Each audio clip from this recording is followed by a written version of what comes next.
আজকে আমরা যাচ্ছি মালাগার একটা বিখ্যাত বিচ, নাম লা মালাগুয়েটা। এই সি বিচটা মালাগার সিটি সেন্টার থেকে মাত্র 10 মিনিট দূরে। সো ইজিলি বাসে করে যে কেউ চলে আসতে পারবে, পায়ে হেঁটেও আসা যাবে। আর এটা একদম রোড সাইডে অবস্থিত। সো ইজিলি এখানে এসে এনজয় করে দেন ব্যাক করাটা খুবই সহজ এবং খুব পপুলার এই বিচটা পর্যটকদের জন্য।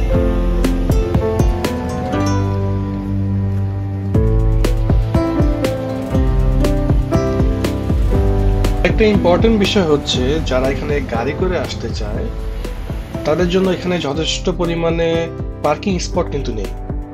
তো বেটার অপশন হবে পাবলিক ট্রান্সপোর্ট বা বাসে করে আসা।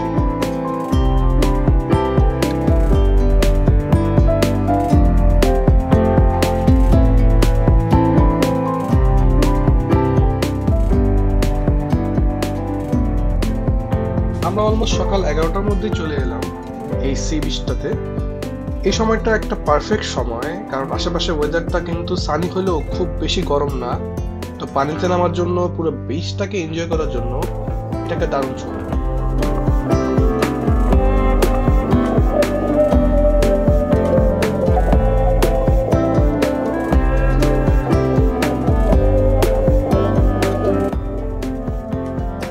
সো গাইজ, আমরা এখন আছি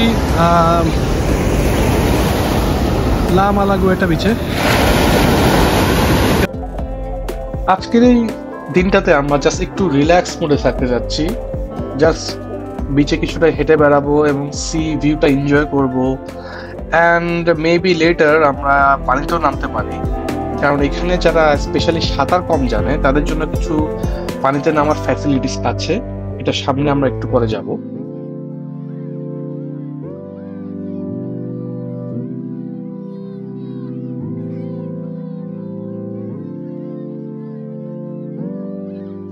এই বিচটা একটা ফ্যামিলি ফ্রেন্ডলি বিচ, যেখানে পুরো ফ্যামিলি মেম্বার নিয়ে ইভেন বাচ্চারাও এসে এখানে রিল্যাক্স করতে পারবে।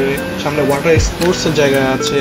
আরেকটা জিনিস হচ্ছে, এই সাইডটাতে কিন্তু পানির গভীরতা খুব একটা বেশি না, সো ইজিলি নেমে পানিতে এনজয় করা যায়।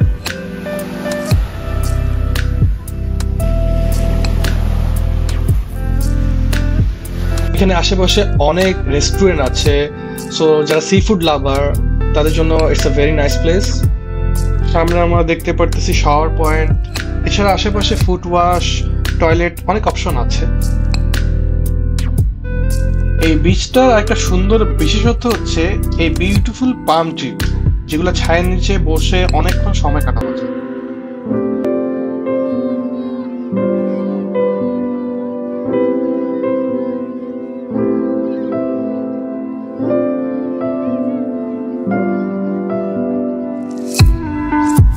এই সি বিচটার মধ্যে আমি অ্যাকচুয়ালি বাংলাদেশের কক্সবাজার অথবা পতেঙ্গা বিচের একটা ভাইব খুঁজে পেয়েছি। হয়তো ভিডিওটা দেখে ওরকম এক্সট্রা অর্ডিনারি কিছু নাও লাগতে পারে, বাট অ্যাকচুয়ালি সামনাসামনি ভিউগুলো বেশ সুন্দর।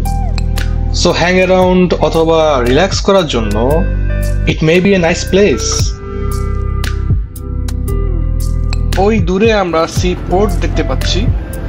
অ্যান্ড এখান থেকে কিন্তু বোট ট্রিপের জন্য অনেক চিপ অপশন আছে। আমরা এখান থেকে একটা বোট ট্রিপ করার প্ল্যান করেছি, যেটা ভিডিও আমি পরে ইউটিউব শর্টসে আপলোড করে দেব।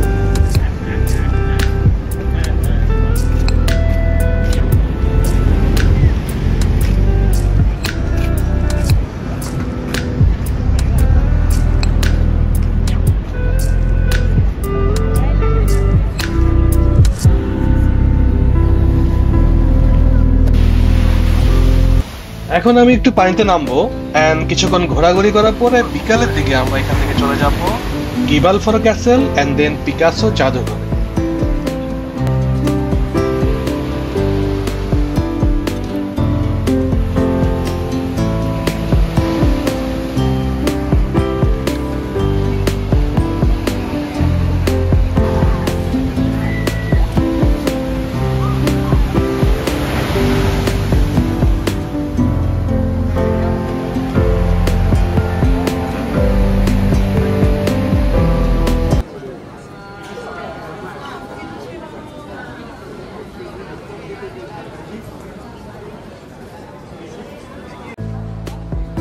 এখন আমরা ধীরে ধীরে মালাগার সিটি সেন্টারের দিকে যাচ্ছি।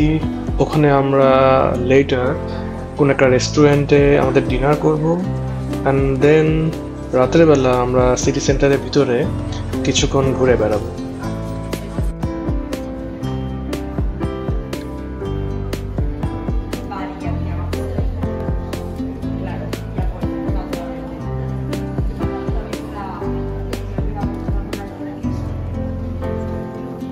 যেহেতু উইকেন্ড না, সো খুব বেশি যে ট্যুরিস্টদের ভিড় ছিল তা না। সো এই সময়টা আশেপাশে হ্যাং অ্যারাউন্ড করার জন্য নট ব্যাড। অনেক দোকান ছিল শোপিস কেনার, আমরা কিছু সুভিনির এবং শোপিস কিনেছিলাম।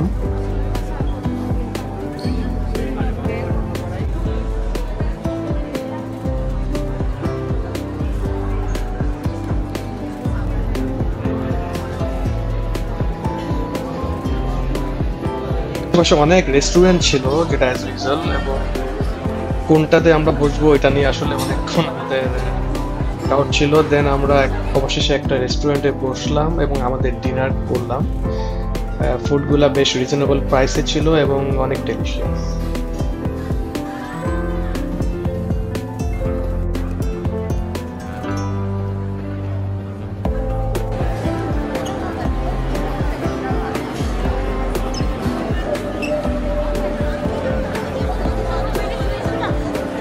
দেন আমরা আশেপাশে সিটি সেন্টারে কিছুক্ষণ ঘুরে বেড়ালাম।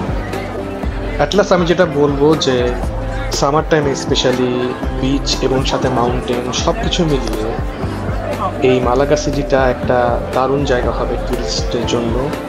তো আমি সাজেস্ট করবো এখানে আসার জন্য সবাইকে, এবং I hope you guys will enjoy.